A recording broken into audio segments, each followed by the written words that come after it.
Kedves nézők, a CNN hírtelevízió készített egy exkluzív interjút Gyurcsány Ferenc miniszterelnökkel. Kérem, tekintsék meg velünk együtt.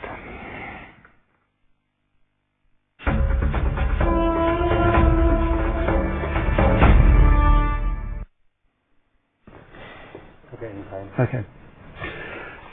You've said that the lies have been going on for 10 years or longer, but you have admitted to lying to the people for a year and a half. Why in that year and a half were you lying to them? Why didn't you stop it sooner? Why didn't you tell them the truth sooner? In this sentence, are you quoting? I am referring to the fact that I was not brave enough to change this line. I came into my office 1.5 years ago. This is why I use this term. Half years later, at the beginning of the 2005, I addressed the Hungarian Parliament, and I was spoken that, you know, what we are doing is false. We are not brave enough to tell the truth. And it was not understood by anybody. And it was misunderstood by my fellows, my party fellows, and by my opposition.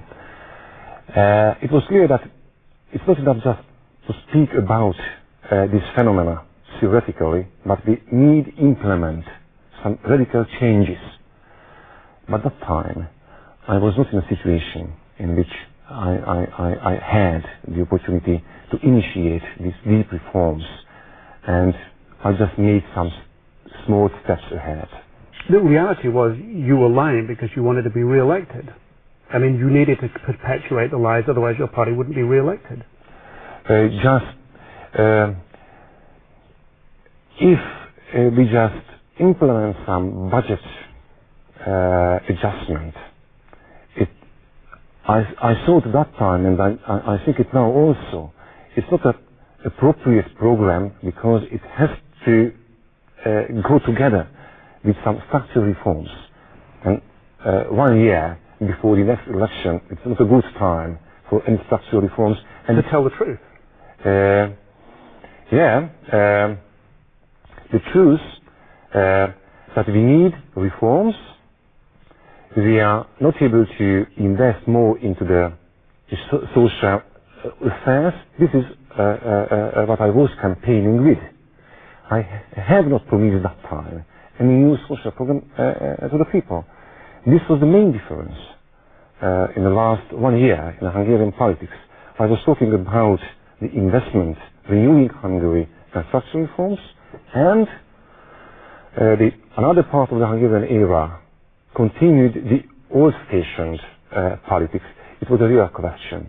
But in that time, the budget deficit was high. You were telling the people that the opposition politicians were saying the budget deficit is high, don't listen to the Prime Minister. You were telling them that's wrong, that's ridiculous. Yes. That was bold-faced lies to the people. So you weren't strong enough not to lie. We did everything that we could for meeting the deficit criteria in the budget. When we overrun this deficit last year, we were talking about publicly. We did not hide it at the end of the previous year. At the beginning of this year, I always repeated, if I see any cause to intervene, I will. It's true that after the first half month of the year, it started to become more and more clear that the original target cannot be maintained. In that time, in that year and a half when you were lying to the people, what's going through your mind? You know you're standing in front of your countrymen and you're not telling them the truth and you're supposed to be leading them. What's going through your mind? How do you feel about it? I felt responsibility that we should we should launch a new period. Because what I'm speaking about is not about figures and data.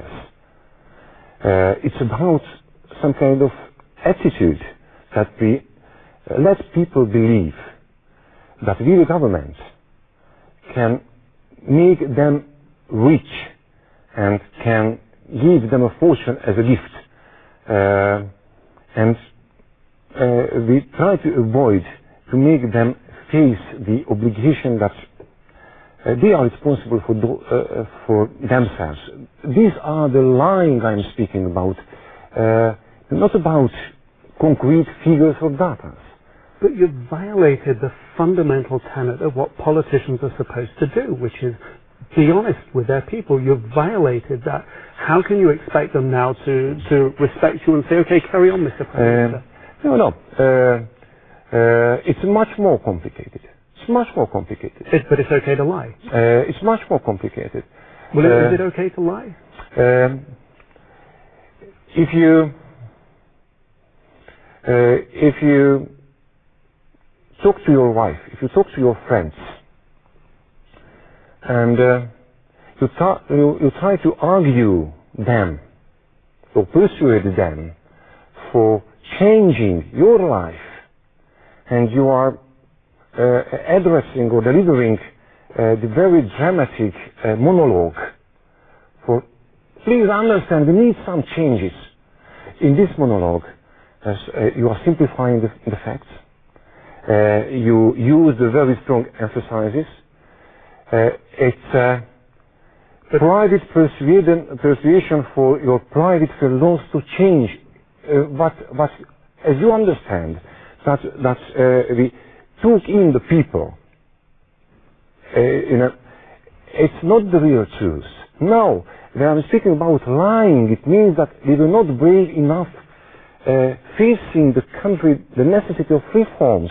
It's not about hiding. So why should you be the man? Why should you be the man to continue to do that now, when you've admitted that you weren't strong enough to do that, and this has only come out because somebody's leaked the tape, not because you wanted it to come out? Do you have a huge crisis now?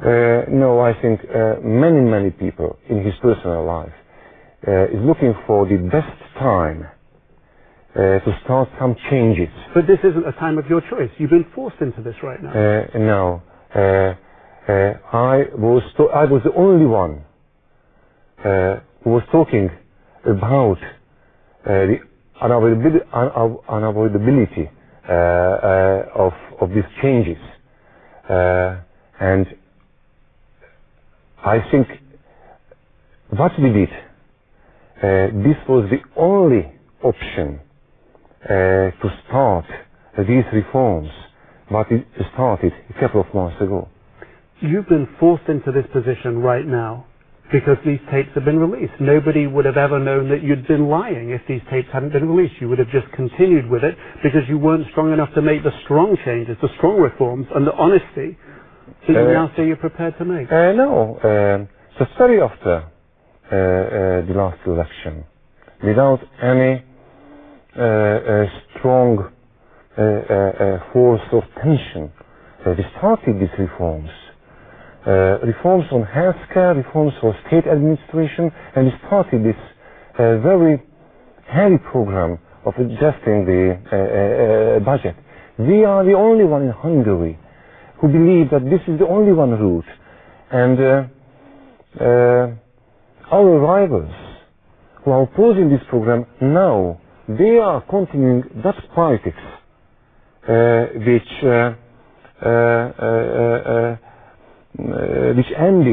which brought the consequence of the situation in which we need these changes. Why should anybody believe you now? Because many believe that I am the only one